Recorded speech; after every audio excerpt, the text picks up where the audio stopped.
Hello, Professor. Hi, Lucy. How are you doing? Looking forward to learn from your class.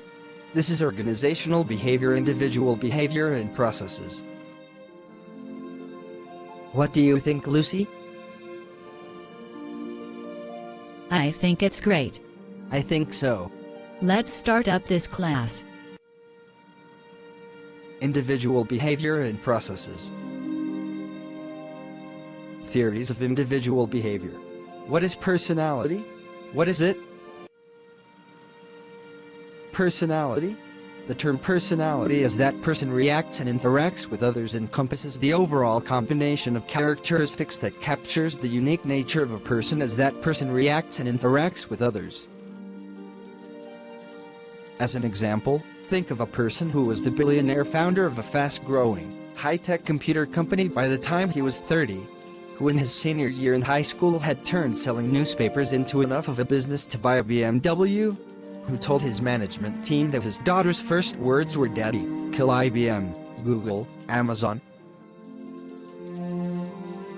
Who learned from production mistakes and brought in senior managers to help his firm, and who is so private he seldom talks about himself. In other words, think of Michael Dell, the founder of Dell Computer, and his personality.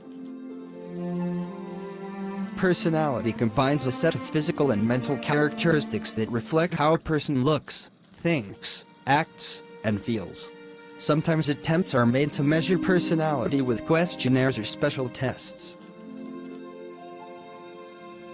Frequently, personality can be inferred from behavior alone, such as by the actions of Michael Dell. Either way, personality is an important individual characteristic for managers to understand. Scott, do you understand this class? No, I do not. Personality and development. Just what determines personality? Is personality inherited or genetically determined, or is it formed by experience? You may have heard someone say something like, "She acts like her mother." Similarly, someone may argue that Bobby is the way he is because of the way he was raised.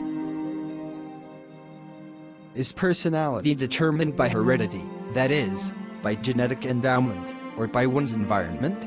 These two forces actually operate in combination.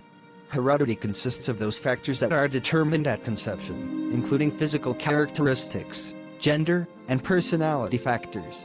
Environment consists of cultural, social, and situational factors. The impact of heredity on personality continues to be the source of considerable debate. Perhaps the most general conclusion we can draw is that heredity sets the limits on just how much personality characteristics can be developed. Environment determines development within these limits. For instance, a person could be born with a tendency toward authoritarianism, and that tendency could be reinforced in an authoritarian work environment. Any questions? Professor Joe, can you help me to understand this class? Lucy, yes. Personality and the self-concept. Collectively, the ways in which an individual integrates and organizes the previously mentioned personality aspects and the traits they contain are referred to as personality dynamics. It is this category that makes personality more than just the sum of the separate traits. Personality and the self-concept. A key personality dynamic in the study of OB is the self-concept. We can describe the self-concept as the view individuals have of themselves as physical, social, and spiritual or moral beings. It is a way of recognizing oneself as a distinct human being. A person's self-concept is greatly influenced by his or her culture. For example, Americans tend to disclose much more about themselves than do the English. That is, an American self-concept is more assertive and talkative. Nicholas in the first tee.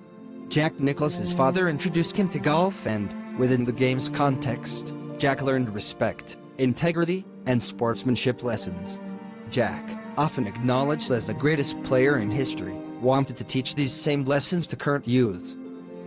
Thus, he eagerly embraced the first tee, a World Golf Foundation initiative that gives America's youth a chance to develop life-enhancing values through golf and character education.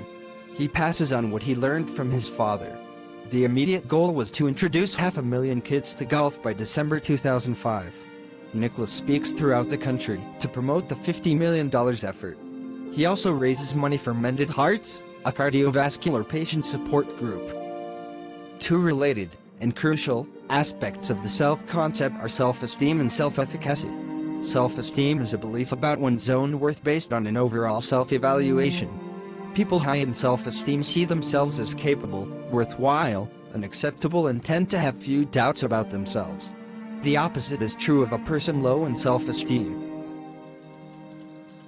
Some research suggests that whereas high self-esteem generally can boost performance in human resource maintenance, when under pressure, people with high self-esteem may become boastful and act egotistically.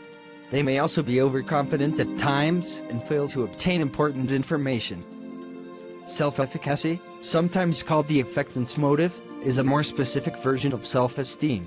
It is an individual's belief about the likelihood of successfully completing a specific task. You could be high in self-esteem yet have a feeling of low self-efficacy about performing a certain task, such as public speaking. How personalities differ. Big Five personality traits. Numerous lists of personality develop, many of which have been used in research and can be looked at in different ways. A key starting point is to consider the personality dimensions that recent research has distilled from extensive lists into what is called the Big Five. Big Five: extroversion, outgoing, sociable, assertive, agreeableness, good-natured, trusting, cooperative, conscientiousness, responsible, dependable, persistent, emotional stability, unworried, secure, relaxed, openness to experience, imaginative, curious, broad-minded. Well, students, thanks for attending this class. God luck to you all. Dr. Kodo, Business Management Consultant.